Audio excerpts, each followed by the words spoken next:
Well, hello, everybody. Welcome back to Todd's podcast. We got a treat for you today. This is right at a week after Hurricane Milton came through, just to give you some perspective of the time frame when we're recording this.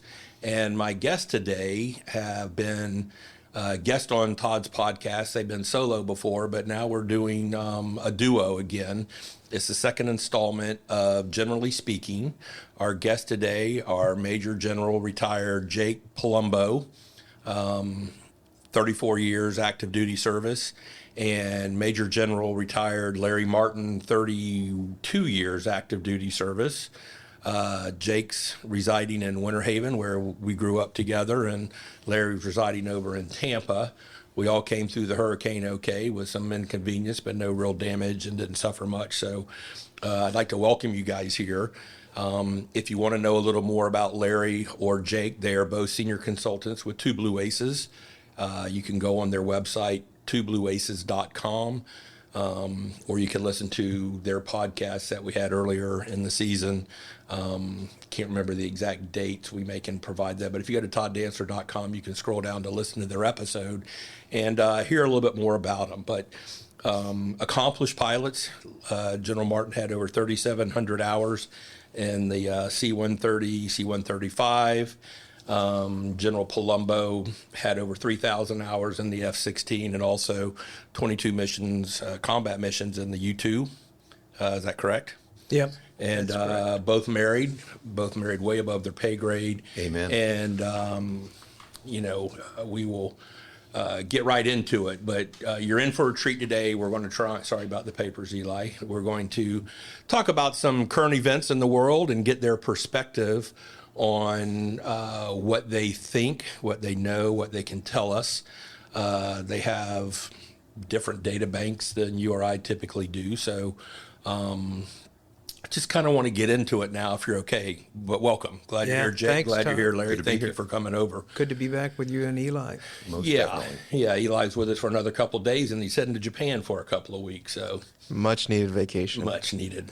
My gosh. Okay, you both have extensive years of active duty flying, teaching, leading men and women. Then you go home at nights, most nights, and to very strong, intelligent wives. How do all these experiences that you had in the Air Force shape you and how you look at the world today, both militaristically and geopolitically?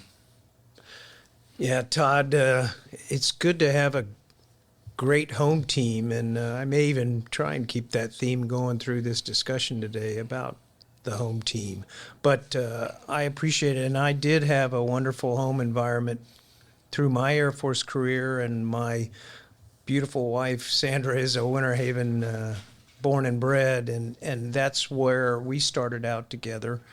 And throughout that experience, we kind of worked our way through the experiences of being in the Air Force, traveling all over the world, meeting a lot of different people than just Americans.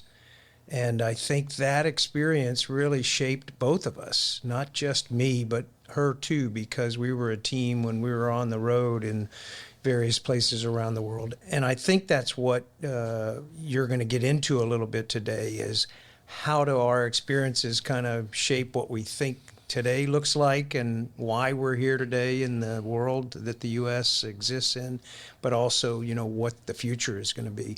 And I think it's going to be an interesting next 5 to 10 years, because the world definitely ain't flat. It definitely is an interesting place to live in. And the United States is a powerful country, and we're a broad and diverse country. And our military is strong, but it is not peerless. We have peers in the world today, whether it's economically or militarily. And I think that's what shaped my understanding of how we exist in the world as Americans. We've got to play well together with our friends, our allies, and we've got to keep our eyes on our adversaries. And we'll talk a little bit about that today. And I share a lot of what Jake just said. I was born and bred in just west of Minneapolis. Went to the Air Force Academy at age 17, and I found my life was a constant set of doors and windows and experiences that opened me up as I went along, whether it was going to Colorado for the first time, down to Texas for pilot training, up to Little Rock where I met my wife, and marrying, when you're a kid from Minnesota, marrying a girl from Arkansas is definitely mind expanding as you go through. And then like Jake and Sandra, we moved around the world, moved around the Air Force. I particularly had a couple of touch points in Squadron Command. Half of my squadron was from the Republic of Singapore. And so I had 75 folks getting trained who had a completely different worldview, and working and dealing with them. And then I ended up the Air Force working for the Air Force International Affairs. And in Washington, my job was to deal with about 109 countries. And so got a huge dose of experience in working with them, as well as traveling and living and going all over the world for doing that. I share Jake's view. The United States is a power for good in the world. And in terms of its influence, we can argue whether or not it's the most influential. I tend to believe that it is. And with that power comes responsibility. We've heard that from superheroes before. We don't get to stand on the sideline and others follow what we do.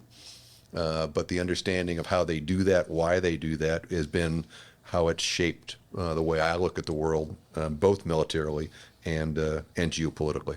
Yeah. Knowing y'all the way I have and the way that I do, obviously I've known Jake and Sandra a lot longer. You are not married to shrinking violets. You're married to very intelligent, strong-willed, opinionated women. And I do think that serves you well, to give you balance, to give you another opinion. And you said your time in D.C. where you were dealing with 109 countries. This is off script a little bit. Did you ever think of a potential future with in the diplomatic corps? Outside of the military corps? Yeah, it would have involved for us travel that we weren't able to do because of family. Right. But it also reflects the consulting work I do right now and the kind of assistance that we do with the companies. It reflects what we do in Tampa right now. We've got a 30-plus nation coalition that works in that area with CENTCOM and dealing with those people.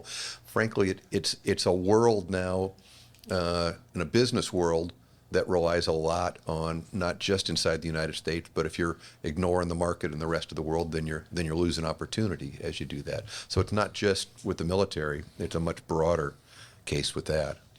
So with all these life experiences that you both have accumulated over your active duty and now your life as a civilian, how do you think we as a nation should deal with the tough problems today? I mean, you turn on any news, read any paper, and there's issues in Ukraine, China, the Middle East, terrorism.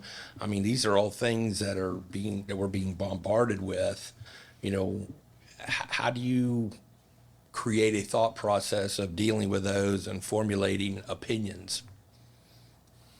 Well, I will tell you, Todd, the United States, as powerful as we are, cannot go it alone anywhere in the world, whether it's on the economic front or whether it's on the diplomatic front, or definitely whether it's on the military front. And if we raise our leaders in any part of the government to understand that, I think we're going to be fine for the next decade or two, because we're going to build friendships and relationships and alliances that are useful to us in a crisis. If we get the mindset that we can go it alone, we're going to struggle. We will, because we're going to meet some unexpected things are going to happen, and we're going to have trouble projecting power or influence in areas of the globe that we weren't really ready for. We need these friendships. And like Larry said, Sandra and I were in a international role in Washington, D.C., where we had about 104 countries that sent air and defense attaches to Washington, and they then, in their own embassies in D.C., they got to know us, and we got to know them. And then those relationships turned into the most amazing experiences, because when we were in their country 3 years later, we knew them. And again, as you alluded to, my wife was as important to that relationship as I was, because, there's always a spouse. So my point to you is, if the U.S. does its job, it does it in a way where it kind of puts together coalitions of the willing and the like-minded, and that have democracy and good values as the foundation of the relationship. And then, for those people and countries that want to kind of explore where those boundaries are, we're going to stick with law and order. We're going to stick with good order and discipline and diplomacy that's respectful and those things. And if we build those kind of relationships in the world and continue to do that and teach our young people who are growing up to be ambassadors or generals or admirals, we'll be fine because we're such a powerful country. If we decide to go it alone, I predict problems. And I think that's how I know I did, and I'm sure Larry did. That's how we trained our young squadron commanders, is to be respectful of other people, regardless of whether they were a big country, a big Air Force, or a little one. I think the biggest lessons I learned, Todd, were in I got at a young age to go to school with the Marines instead of the Air Force, and you learn a lot about your own service when you deal with somebody else, and you sit in their shoes. I learned in doing the similar sort of work to Jake as we were working with our partners. My job in the Air Force was to always make sure that our foreign partners' voice was heard. Notice I didn't say that we said yes, but rather. And so in understanding their voice, I would often say to them, the United States perspective on this problem is 1, 2, 3. I understand your perspective is 4, 5, 6. Okay. What's common, what's not? How do you want to phrase your request so that we can say yes? And then part of we talk about in our book, one of the things that I learned was this idea of transparency. And to me, transparency in this context is making sure that your partner understands the process. They don't have to like the result, but if they understand the process, they can go. And then when you come back to them and inevitably say no to them today, but go back to them tomorrow with a request, they don't throw you out, because it's not a single transaction. It's a long game you're playing with all of these relationships. And there will always be times when they will say no to us or we will say no to them. And you hope that it's many more times where we'll say yes to each other because of the relationship that we have. Could that be a recipe for how Congress should be asking? Because right now they seem to be locking horns. We're all on the same team, hopefully. I think divergent attitudes and issues and different results are desired. Well, you asked Todd about one of the questions you asked about was the Mideast. Yep. One of the great perspectives I got in one of the trips that I got was to go to Israel and to get a tour of the old city. We here are used to, in the United States, being a land of possibility. You're a real estate expert. And so when someone doesn't find a piece of property they want, you help them find another. Correct. When you're in the old city, that square mile by square mile, there's nothing to trade. Right. And so then you layer on top of that centuries and centuries of experience, blood that's been spilled and anger that's been done and layered on top of that. Congress, in my opinion, has gotten itself backed into that corner where there isn't the opportunity to give and to understand what you think and I think and to get what's common and go.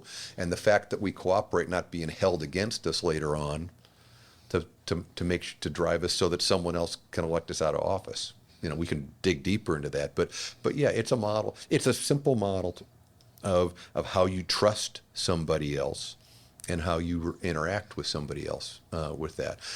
And as Jake said, we depend on the United States military.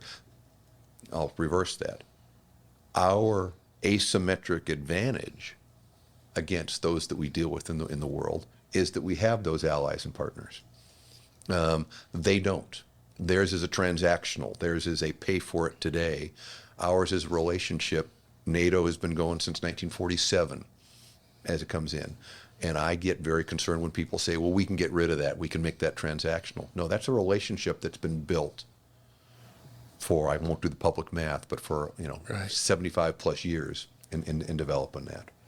Todd, you asked, and Congress, do they need some lessons on how to do this better? Absolutely. The three of us had a chance to talk to Congressman Scott Franklin earlier today, and I continue when I get the opportunity to tell my congressman that my advice is that they learn to get along better. They learn to try and compromise in a way that doesn't make it look like the United States is constantly in a fistfight in its House of Representatives or in the Senate. They must do that because it's the only way really to seek middle ground in a situation that might seem very polar opposite, might seem very unsolvable. And while we can say, well, this problem's not going to get solved anytime soon, well, 3 years from now, if they don't cooperate and they don't learn how to find middle ground, you're right. It's still going to be the same problem, whether it's immigration or whether it's how we deal with the Middle East or those things. So our Congress does need to get their act together, in my opinion, and learn to cooperate, be more diplomatic and respectful of each other, lay out their positions and let the other person talk. It's the kind of thing that Larry mentioned about our allies, and especially in the military. You've got to let them talk. And you've got to listen to what they said. You don't have to agree to them, but if all you're going to do is interrupt and talk snarky about each other, you're never going to solve problems. I think a big problem, though, is the people that are being sent to Congress. And you can only vote for the people who have decided to run for office. And if you have people that have never had to make significant decisions in life, be it a business, be it a company, be it the military, their decisions have never had great weight or great consequence. You don't get people who are deep thinkers. You get people who are more transactional, like you had just mentioned, General Well, Martin. we've outsystemed ourselves too, Right. Todd, because we've gerrymandered ourselves into a great majority of the districts, being that the toughest election that any representative to Congress makes is going through their own primary. Right. And so there's a race to the edges as they come back with that. I agree, but there are good people in every Oh, district absolutely. in this country. I mean, Oh, there no really doubt. are. They just have to be found and they have to have that sense, I want to run. I mean, Yeah. it wasn't I didn't wake up thinking I wanted to be a county commissioner, but I felt like at some point I kind of needed to volunteer. and Those who do that. run govern. I mean, and Correct. if you won't run for office, you're not going to govern this country, this county, or anything. Right, but that's I like having people who've signed the front of a paycheck and who understand the weight of that and the consequence of the decisions that they make. Yeah, and I absolutely agree with that, Todd. I think you want to in the People's House and in the Senate, you want a representative slice of the country that's coming in, and there's a place for that have made those decisions as they come out. Right now, what we're guaranteed with the system we've got is that with the toxic environment, is that a lot of those good people just look at that opportunity and say, not for me. Yeah, I don't want to be drugged through the press. I don't want to have my finances looked at. I don't want to have everyone, tell me to bend over and cough and look at everything in my life because it is so intrusive. And, it used to be an honor and it's still an honor. But there are people that should not be in Congress, and I'm not trying to get off onto politics because I don't really want to do that too much. But, what I've heard from both of you is the importance of relationships. Our friend Beef Haddad talks about relationships in his books. I'm hearing that isolationism doesn't work. We cannot just put ourselves on an island, whether financially, whether monetarily, whether politically, whether militarily. We have to have partners in everything we do. We can still be the biggest dog in the room if that's how it is, but we all have to be on the same team. We have to have coalitions to do things. And we also have to assert our own, Todd. I had an experience when I was in Washington, and I was talking to young officers from all over the world, and it was right before the 2016 election. And the question that they asked was, the Republican candidate had talked about not honoring Article 5, the fact that there's mutual self-defense. And there was this sort of incredulous nature from them that the U.S. could ever do that. And so I gave them a homework assignment. Their school was in Alabama, And I told all of them to go take a 50-mile drive in any direction from Montgomery. And then to look at the social services in their own country that they were making the choice to pay for and not to pay for their defense. Right. And then wonder, when they saw that, whether or not a candidate for the United States presidency might gain traction by the fact that he was talking about making people pay their fair share. It was a little blunt for some of the tactics that we used, but they kind of stepped back and I said, your nation has made a choice to not spend on defense. Right. Now, it's interesting that since Ukraine, all of those countries have doubled, tripled their expense. Not because of pressure that was put on them by an American political candidate, an American president, but by world circumstance. Self-preservation. And the threat that they felt. And my European friends that I've talked to since then all talk about the invasion of Ukraine as a wake-up call for them, that the world really is dangerous and that they have to think about themselves. Not getting pressured from anybody else. It was their real-world experience that caused them to change their behavior. Yeah, I mean, you're going to either now or later ask us, what worries us about the world situation. But I will tell you that, Todd, we're a powerful nation. We have a powerful military, but we don't have the ability to fight everywhere. We can't handle a big problem in the Pacific and a big problem or war in Europe. We can't handle it. We're not that good anymore. We could, in 2 or 3 years, we might be able to get an army and an air force that big and a navy that can handle it. But until then, that's a risk. And if you look at the world as it is now, Russia and China are talking. Then they're not talking about, sports on weekends. They're talking about how to pressure the United States. And if they do it in a way that forces us into a difficult decision, where do we send our last, brigade of troops into the Pacific or into Europe, we're going to have some real difficult, discussions and decisions to make. If we're able to use armies from Europe or armies from Australia that are coalition of the willing, as I said, that may work. And then we may be okay. And then we may be able to deter future aggression or further escalation. But if we don't have those friendships, those partnerships, those alliances, those NATOs, if you will, we're going to be hurting if Russia starts coordinating with China and North Korea. It's going to make things difficult. Todd's podcast is sponsored in part by SVN Saunders Ralston Dantzler Real Estate. Since 1996, the firm has offered unrivaled brokerage services throughout Florida, Georgia, and Alabama. With over 90 expert advisors throughout the region, our team has the knowledge and resources to help clients realize their most ambitious real estate investment goals. When you choose SVN Saunders Ralston Dantzler Real Estate, you have access to a diverse suite of commercial and land services, including forestry consulting, land management, auctions, property management, commercial leasing, and negotiating conservation easements. If you're seeking to invest in land or explore commercial real estate opportunities in the Southeast, contact us today at svnsaunders.com or call 877-518-5263 to connect with an advisor today. As we talk about this stuff, do we have our policy right about how to be prepared when this happens? I mean, the last, generally speaking, we had when we had Mumbles and Beef on, talked about only 22% of the service age people can pass the physical part of it. You say we can ramp up in 3 years. I guess we can ramp up 15-year-olds to get in shape in the next 3 years.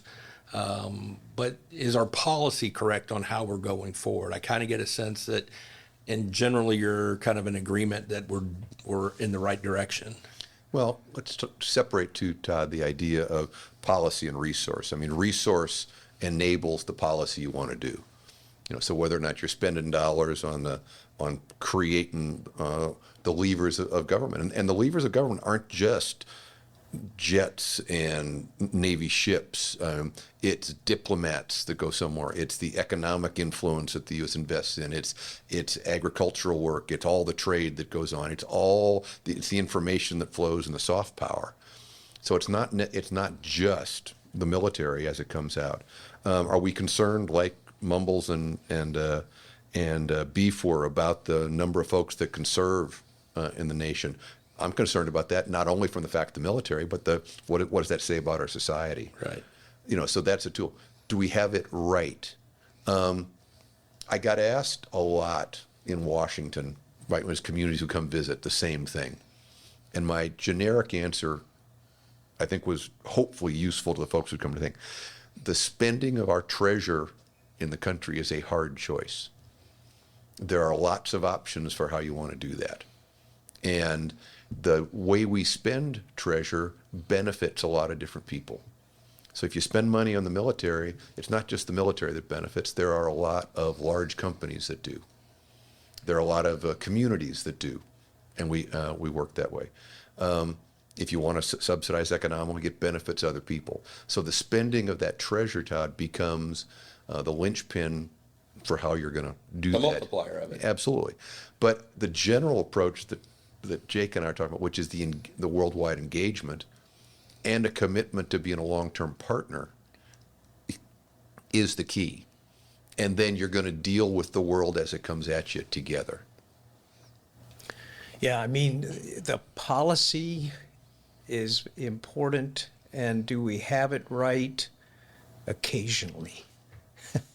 And occasionally is not good enough anymore. So what we've got to do as a nation is stay a little more even-keeled and on a course that the majority of Americans, and let's say it politically, if you will, the majority of Republicans and Democrats can live with.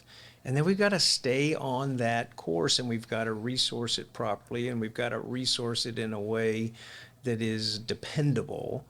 And back to Congress, they have been rather undependable, in my opinion, for a decade or two, in terms of how to really resource the policies of national security, of overseas relationship building, and everything else. And so I would say we don't have our policy right now, and that's because the politics of our country has begun to kind of rattle things. And it is a bit alarming to me, and I will tell you, you've heard me talk about this. It's alarming to me how radicalized some of our discussions are, because it's people way over here on the right and way over here on the left arguing about something, and there's no way either one of them are right. What's right is what's going to work as we work in common ground and into some kind of a compromise and of our own. And so our policy, I think, is a little flawed right now.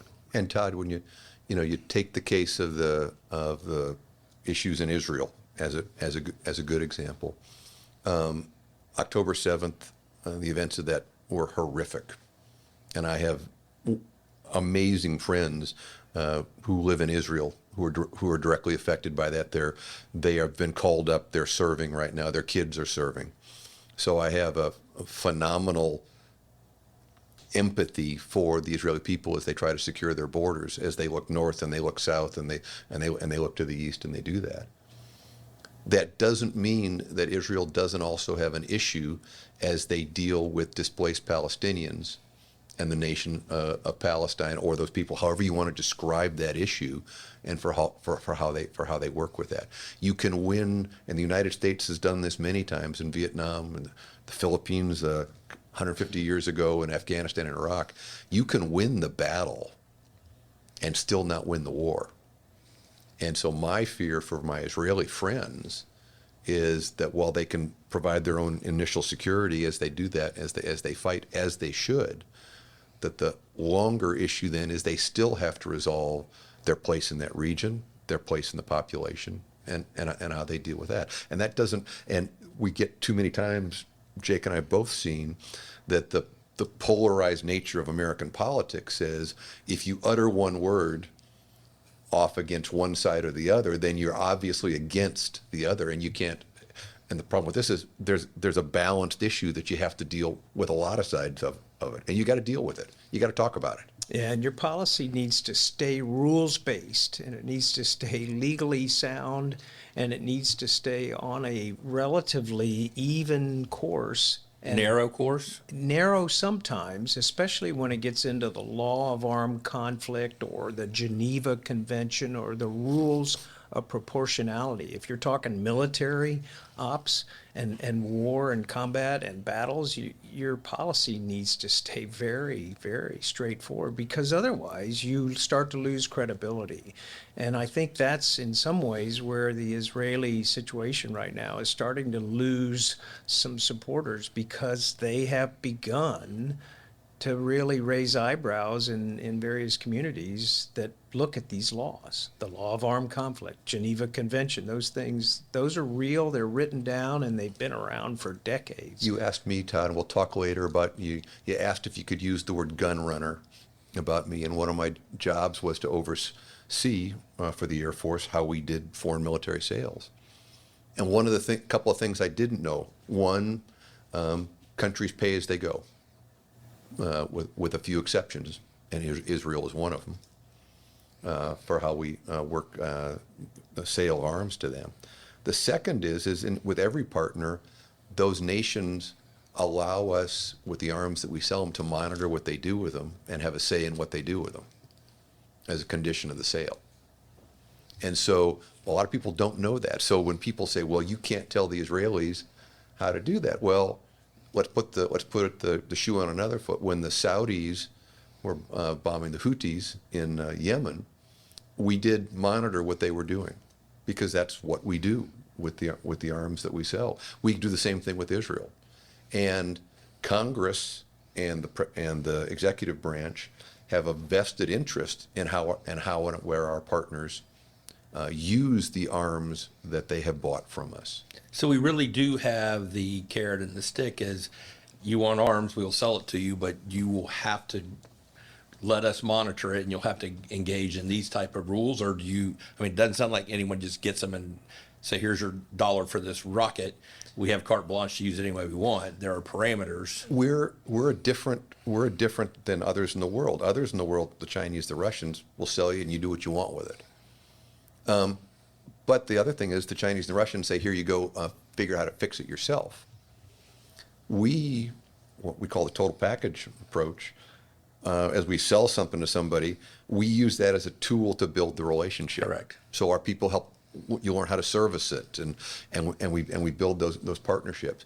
We also, because of the way the public law is written in the U.S., we monitor what goes on with those, and those are Congress's rules, and those are written based on things that have gone on over the many decades. For the rules, Congress has said, and it's not. And here's the other: it's not the Department of Defense that does it. It's actually the Department of State that oversees that, and the Department of Defense executes it. But you go watch what's going on with that. Are there any real solutions out there to the stuff that we're talking about? Or are we just monitoring them and just kind of hoping to help corral it till we get somewhere down the future and leadership changes, countries change? I mean, the people in the Middle East have been fighting for centuries and centuries. Well, the case I'll use was with our British friends and Ireland. Was that ever going to resolve? Eventually, it did. It became in the mutual interest of both sides to find a solution. But isn't that underlying hatred still there? It might be, but at least they're peacefully coexisting. Okay. And if you had asked my elders who fought in the Second World War if we would ever be a trading partner with either Germany or Japan, they might have had a different answer. Right. Yeah, than we have today. That's the success stories that Americans need to actually study in school, and we as the elders need to remind our kids, our emerging leaders politically, that there are a lot of success stories out there. Larry talks about Germany and Japan, and I mean, there's incredible success stories, incredible, successful resolutions to a world war, and now they're two of our best partners in some ways, Germany and Japan, in terms of friendship and working with the United States. So you look at those and go, okay, good point, Jake. What else? Well, there's South Korea. South Korea is almost was one of the largest economies in the world, and they continue to tell their brothers from the north, be like us, stop being the way you are, and that may resolve in the next few years, if not decades. Well, but and so the success stories are the ones we've got to actually say work if we stay the course, stay on policy, and don't waver. But Jake, you've served on the Korean Peninsula, and you knew their attitude toward the Japanese, which was much less than cordial. Right. And world situation, and I would argue the fact that the United States and others in the region, the Australians in particular, have had them deal with each other. Now they realize that their mutual interests are much stronger than their antipathy. Now, there are century-old conflicts that are going to be hard to resolve. The issues that are going on with the Ukrainians and the Russians, deep. The issues in Israel, deep. There are cases. So I don't know that it's a quick fix, Todd, but I'll remain hopeful as I look for that there can be a solution that's found. Yeah, Todd, there will be an evolution to the situation next year, period, full stop. There will be some changes in the Middle East that will happen. It will likely be caused or encouraged or developed or refined by Middle Eastern players. And hopefully those players, Saudi Arabia, Oman, United Arab Emirates, hopefully they are very much aligned with our diplomats in terms of what they're trying to achieve, and that will then tamp down the situation and it won't become a regional war. And those nations that Jake just mentioned are much more concerned as they look north across the Arabian or the Persian Gulf, depending what you want to call it, and they see the Persians, the Iranians, who were their longtime enemies.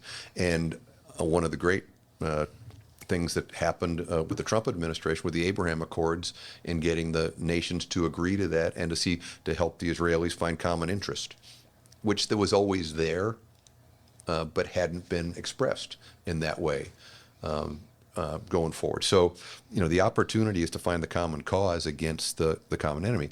And as Iran supporting Hezbollah in Lebanon, it gets complicated. Right. Hey, this is Chad Ward, owner of Whiskey Bent Barbecue, and I want to thank you for listening to Todd's podcast. Please don't forget to subscribe to Todd's podcast on your favorite podcast app to get notified every time Todd releases a new episode. You won't be disappointed. It's hard to keep track of who all the players are, in all honesty, is who's on what team, and is this team today the same team you're going to be on tomorrow? What's the next big threat that you see for the United States? Is it something from within? Are we eating ourselves from within, or is it an outside geopolitical force? Is it an outside military? What's you mentioned earlier, what keeps you up at night is, what do you think about when you're there just alone with your thoughts and thinking, I think this is significant? I think, Todd, we don't need to take our eye off the international terrorism, off the terrorist event problem, and that is because there's such intense hatred in the Middle East right now, and that hatred then builds and develops these people who are willing, these types of individuals. I'm not going to say people, it's not a race issue, it's people who are just intensely unhappy and hate something, and they're willing to die It's been for bred it. into them when they're 2 and 3 years old. That's And the only they life then they figure out a way to really do something that terrorizes Americans who are completely uninvolved with the situation. I worry about that. But I will tell you, I might even go into a whole different area of what likely will, really create havoc for the four of us in this room. And that is that,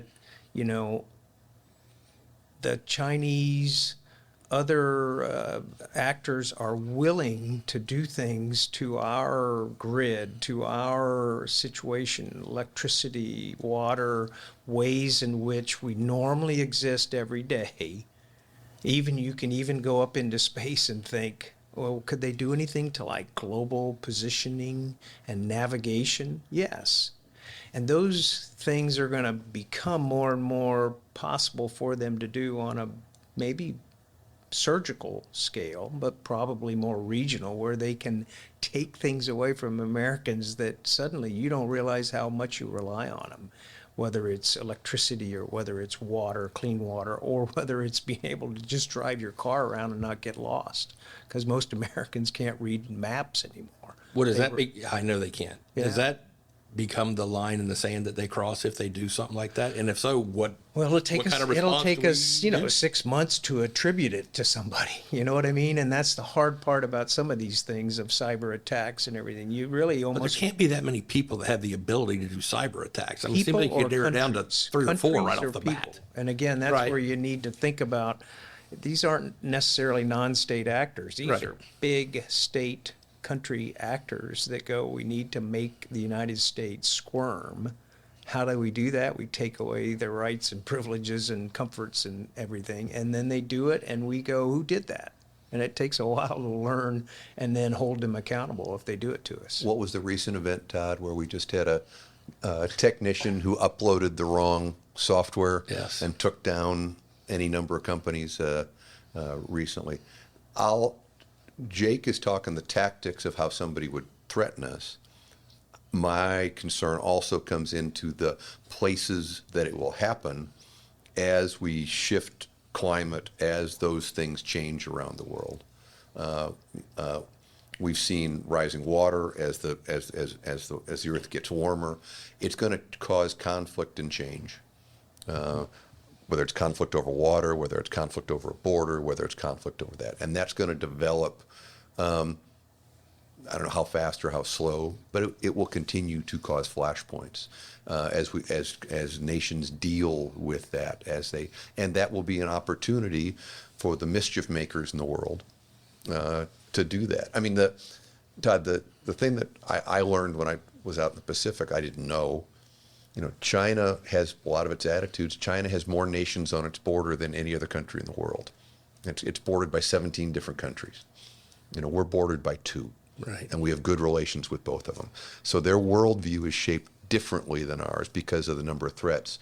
And I'm sure I haven't counted around Russia, but it's a similar kind of number with what they deal with. So their worldview is both in terms of the fears that they have, but then the opportunities that they have to make mischief, made worse now by things like cyber, made worse things by our dependence on space, made worse by the interconnection of the world. Are there just too many people in the world? I mean, you talk about the Too many people in Polk County. Absolutely. Well, on I-4 and yes, my brother Rick, you'll agree with that. But, on I-4 on any given night. Yeah. Right. But, you talk about the scarcity of resources and those things. I mean, I don't know how to solve that. You can't make more water typically. But these threats that are out there, you had talked earlier about selling military equipment and the responsibility. Who makes those decisions? Does the Air Force make the request, or do the other governments ask us, and everything's run through the State Department after the Air Force or the Navy or whatever the equipment is they're needing? Is that something you could answer? And the answer is yes to all the things you just said. Okay. All those inputs come in all the different ways. A couple of the ground rules for selling things to other countries. One is that when we sell stuff to other countries, we don't put a U.S. soldier, sailor, airman, Marine, guardian at any disadvantage. And we do that. The second... These are policies. Policies. Okay. This is, yeah. The second thing is that, with a few exceptions, by law, the countries who buy this buy the stuff. We don't give it to them. And even if we're giving them foreign aid, do they use the foreign aid we're giving them? I'll talk about those exceptions in a second. Okay. So last year, the U.S. government transferred $80 billion in military aid to other nations around the world. It was up 40% from the year before. Of that total, $14 billion was aid that the United States paid for, largely Ukraine and a bunch of the African and other nations. So you can do the math. What's that? Just under 20% of what's going on, and that's very high because of what's going on in Ukraine. And so in doing that, so your answer then comes down to who oversees it: Congress, the president, by public law, and it gets executed by the State Department and the DoD. So who makes the choice? The great complaint about us selling things to other countries is how slow it is, because all the people that have their fingers in it to make the approvals in the U.S. government as they come out. So there's no single person who makes that choice. But typically, as in many things, the executive branch comes and says, we've got either a partner that's asked for or that we would like to have a capability.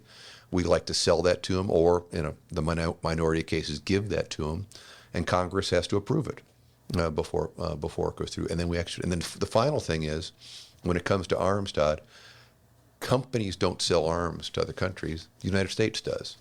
So we buy them and then we sell them to. We act as the XYZ agent. country. We act as the agent in between. Okay.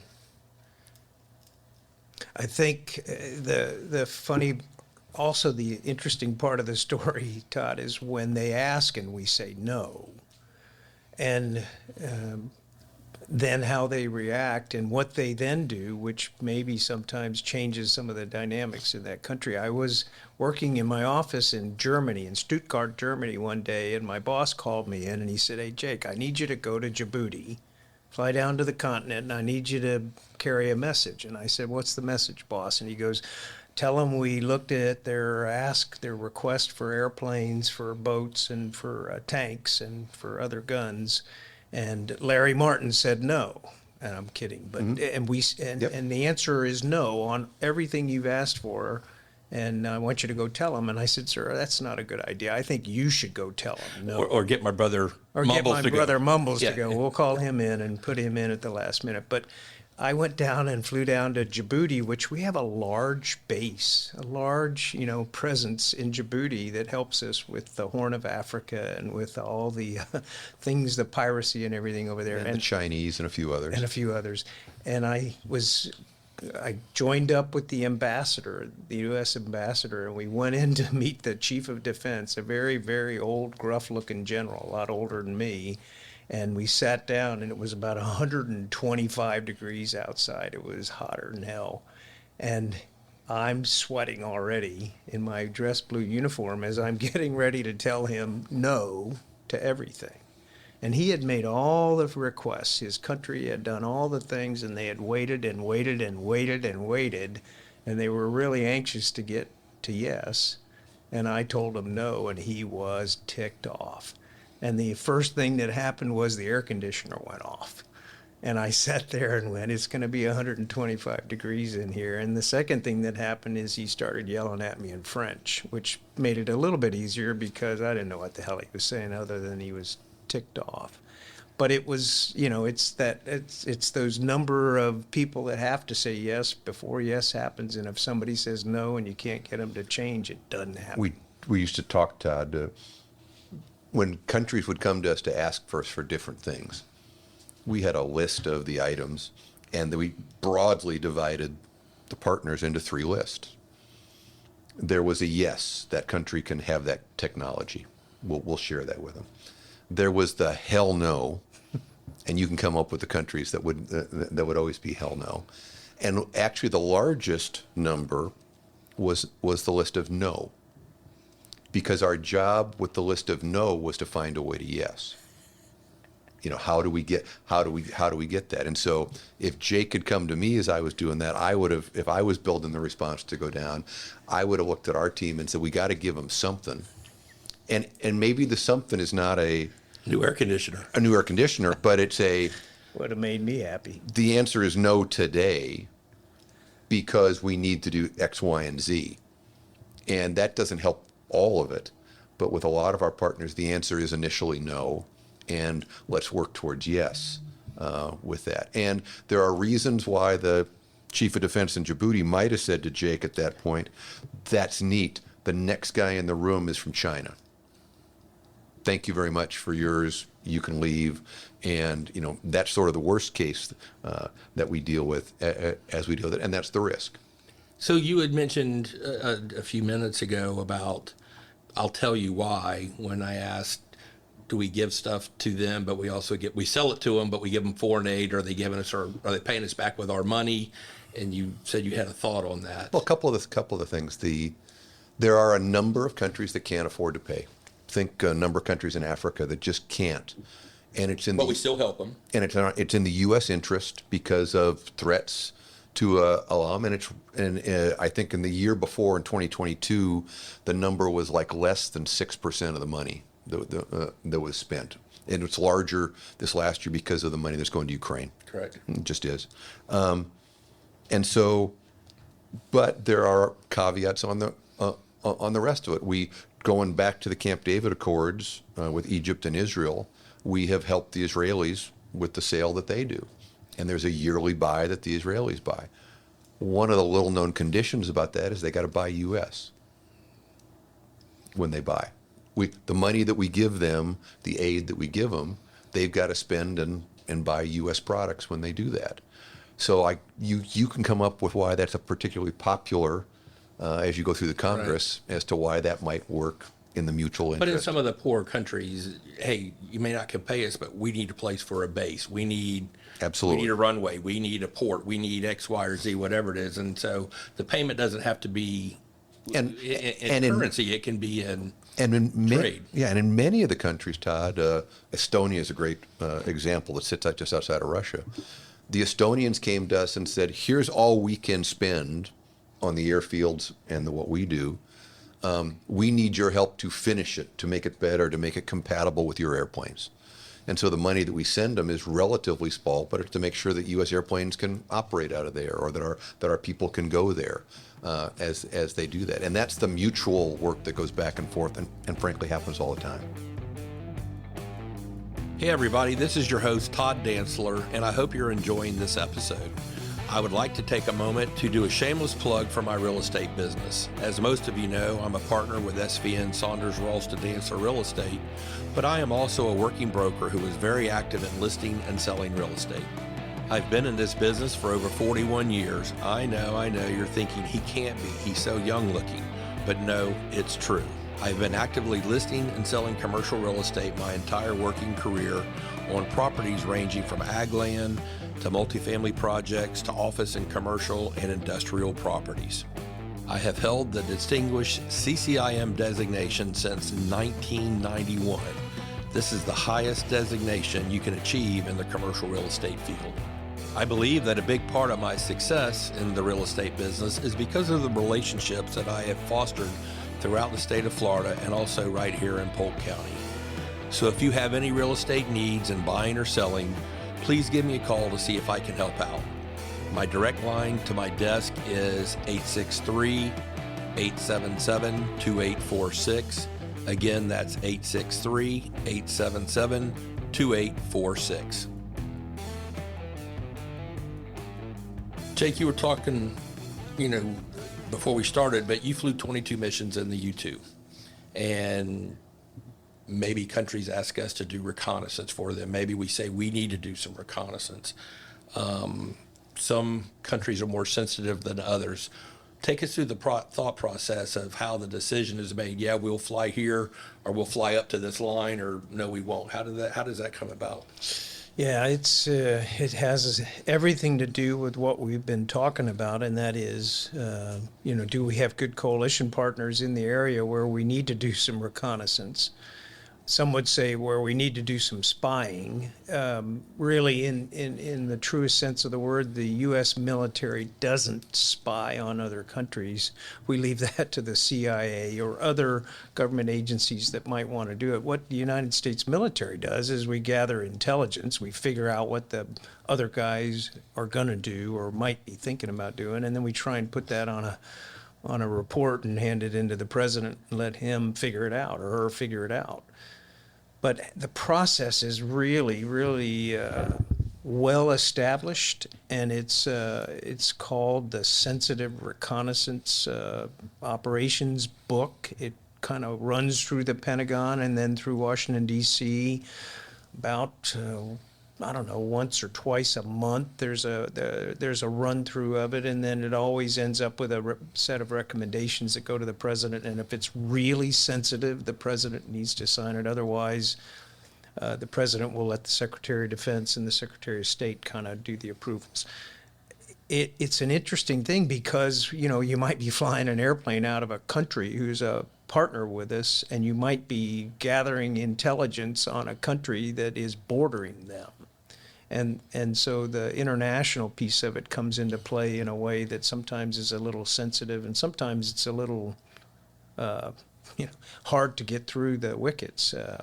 But we have a really straightforward but challenging process to approve looking at, I almost said spying, looking at another country and gathering intelligence on them, whether they're a friend that we'd like to know a little bit about, which we do every once in a while, and that's come out, if you will, in the news on how we know what Israel's up to. But it's mostly on our adversaries or the people who are potentially aligned with adversaries that we just really need to find out what they're considering doing, what they're preparing to do, and then we need to let the decision makers in Washington, have that information and make their decisions based on it. Go ahead. And we see that all, and I saw that in my world, Todd, in the airlift world, because we deal on a day-to-day basis with the overflight of countries as we're helping support them. And Right. and there have been many times when there was a conflict in the Mideast, and the French would say, "No, you can't." And You can't fly over France? you can't fly over France, or the Spaniards would say you can't fly over us, or Morocco would say, or pick the country as you're doing that. But And these are our allies. absolutely, because they, Todd, are always.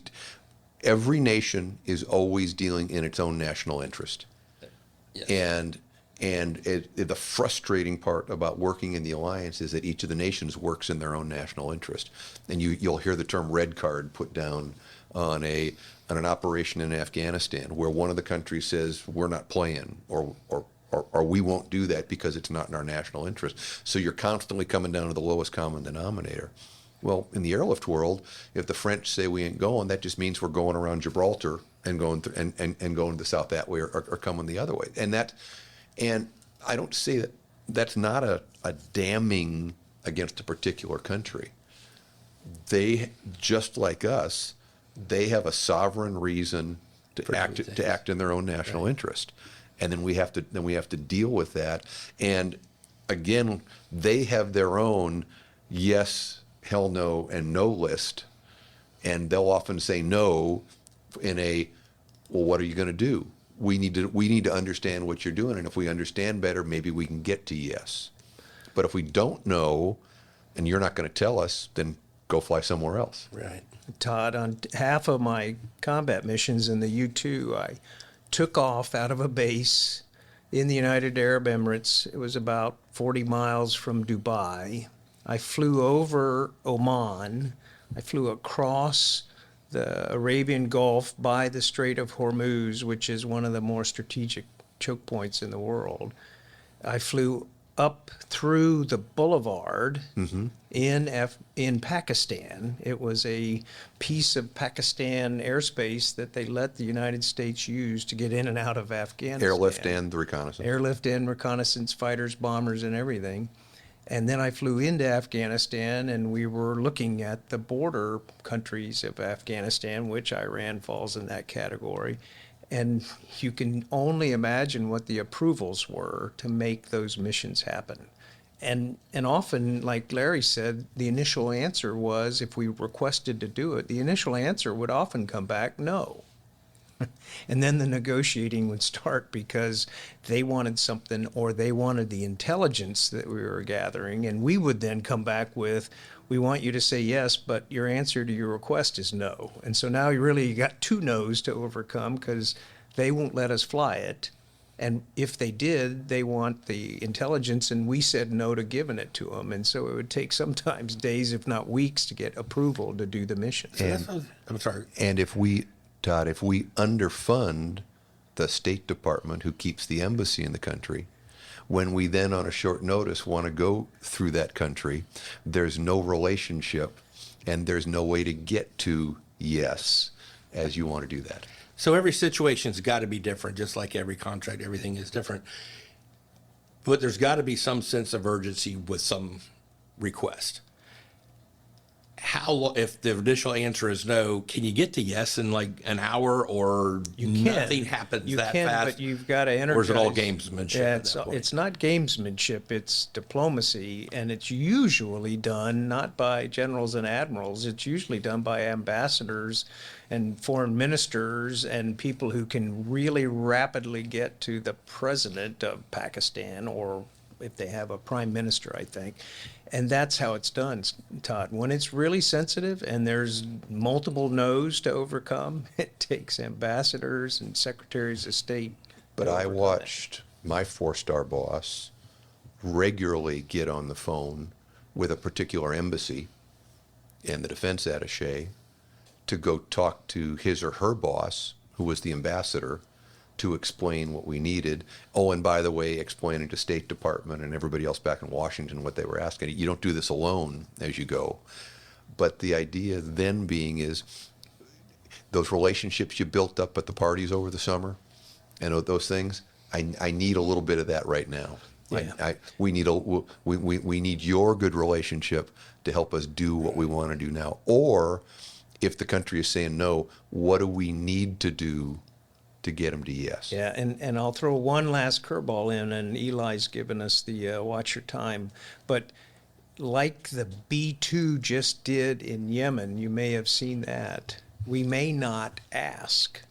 And that's when it really gets dicey, is when U.S. military forces actually do things without permission and either acknowledge it or don't acknowledge it. And you and I have spoken about acknowledged and unacknowledged operations, but those things take presidential approval, and sometimes we'll do sensitive operations and sensitive reconnaissance operations without permission. And when that happens, it definitely will leak out one way or another, and then there's often hell to pay. Yeah, and all I was going to say is it doesn't come at no cost. Right. There's no free ride. No. Are there any sensitive missions, other sensitive missions you can talk about without getting Eli thrown in a Turkish prison? Well, it's actually, in some ways, it's really not necessarily where we're flying, it's what we're using and how we're collecting. And again, without getting into the true capabilities, oftentimes the U.S. military has the ability to look and listen at the same time, depending on how they put sensors together and packages together and use space assets together. But sometimes we're actually so deeply into the bad guys' knickers that it really is it's an amazing operation, and really only the U.S. can do it often. But sometimes we just do it, and we can get an amazing amount of intelligence out of one mission. So just kind of, I've got about one question left, but it's got several parts, and then we'll wrap it up. I appreciate you being generous with your time. It seems like there's such a diminished amount of straight news that's out there right now. Everybody's got an opinion. They can't just say, General Martin, you're wearing a blue shirt. There's got to be a dissertation. There's got to be 3 hours on, well, is it really a blue shirt? Is it what shade of blue? Who made it? Where did it come from? They all seem to infuse opinions. Very rarely is there a whole lot of just who, what, when, where, why, and how. Who do y'all listen to get just the facts? I know you probably have contacts still that you can get some unvarnished things, but who do you read? Who do you listen to? Who are your contacts? They say, I'm hearing this, but let me talk to this contact. And you don't have to name names, but are there people out there that can give straight answers without opinion attached to them? Well, here's the framework that I'll give you. There is no conduit for me going back in other than as I talk to people, because people who still have the access are very careful with what they say. Right. Yes, they should be. The second is there are good sources out there, and almost none of them, in fact, none of the sources have no bias. They all have some bias. I agree with that. And so your picture has to get built a lot like we did the friendships with our friends from overseas, is taking multiple viewpoints as you look at it. There are places you can go to find out. I value sources that do, I don't really care that they're left or right. I care that the process they use is the journalism they use is their intent is to try to have good journalism as they come out. And then I'll sort the bias out of that. That's my job. I taught history. I've been trained all my life to know that there's that sort of bias. And then the final thing that I do, and then I'll tell you at the end after Jake said, I'll tell you about a book that I've shared with Jake. The other thing that I do is I build a community of people that I trust. Right. I trust Jake, and he and I shoot articles to each other all the time on that. And it's not about me trying to convince him, but it's to give him a perspective that I know that he might not subscribe to a particular thing, or vice versa, to see that and to ask those questions and then to come back. I was driving over, and the Gallup poll says the lowest right now, the people with the lowest trust is the media, 31%, and way ahead of them are the politicians, the Supreme Court, and the Congress at 32%. For the folks who are Seems high for both groups. exactly. And the problem you asked earlier, what I was worried about, Todd, is this idea of institutions in the country breaking down. And I think we've got it's useful to one side of the political spectrum right now to try to trash those as much as they can. It's not unfair, completely unfair, but it's particularly useful to one side for as they do that. And we'll see how that plays out here in 3 weeks, and the result of that. Jake? Yeah, I will tell you, and since we're both military guys, Larry and I are, I call Larry a lot when I'm struggling with a topic or an issue and I'm trying to get to ground truth, because he truly does give me things that I haven't read. Right. And if I get things that I haven't read and add them to things that I have read, I start to converge on ground truth. But here's the trick that kind of couples everything we've been talking about today. I have a Kiwi general that I keep in touch with. I have an Israeli general, retired, that I keep in touch with, and I truly trust. He does not BS me. And if I ask him a question, he won't necessarily give me an answer. He'll send me an article, hopefully in English. And then I'll put that together with what I've read in my own readings. I have a Middle East expert that I trust, although he is really, really very counter against Israel's position right now. But I trust him, so I read what he sends me so that I can factor that in. And I will tell you that I am more and more alarmed at the Middle East because of what my trusted Middle East source is, and his dissatisfaction with the way this, war in Gaza and the war now in Lebanon is going. And then I factor it all together. And then I stop and think. And actually, this might sound trite, Todd, but then every once in a while I'll call you. And I'll go, Todd, you tracking on this? Right. The B-2s dropping weapons in Yemen. And if you are, I'll go, what do you think? And then I'll ask John Q. Todd Dantzler about it, because I got to factor your input into it, and you might read something that Larry and I haven't read. So, I don't listen to too much TV is maybe another good point to you. I don't listen to much of that. The talking heads that talk at me are useless. It's hard to watch. It's anymore. noise. It really is noise, and I can't Typically, anything that comes on after 6 p.m. on any of the cable networks is It's entertainment and it's entertainment and not education. And if you take it for that, Right. that's fine. And Todd, you circle back to where you started this asking us. How did we? What have we learned in what we've done? And I hope, and I share with Jake the perspective that I have from a group of international friends that I cherish, that I go out and I talk with. But it's that opening of the doors from a kid who came from Minnesota at age 17, and learned to talk to different people and got a set of different experiences and applied those right now. I fear for some of my peers who, as they've gotten older, their worldview has closed. Right. I feel blessed in that the worldview that I have, I hope, is one that's expanded and try to take that in. I'll leave something with you and for Eli at the end. It's a book I shared with Jake a couple of years ago, and I think he said it was useful. It's a book called Factfulness by a guy by the name of Hans Rosling. Rosling was a UN scientist, and the hook I'll give you, Todd, is that he says in the book he gives people a test on the way the world is. He's got 10 questions about the world, and he's gone to the highest PhDs and the lowest denominator. He's found that a blind group of chimpanzees does better than any group of experts in the world in answering these questions. And it's because of a couple of things that form our perceptions. We tend to divide the world into two camps, us and them. Mm-hmm. And the talk we've had today is about how there's a lot of different perspectives, Right. not just two. We tend to consume media where fear rules.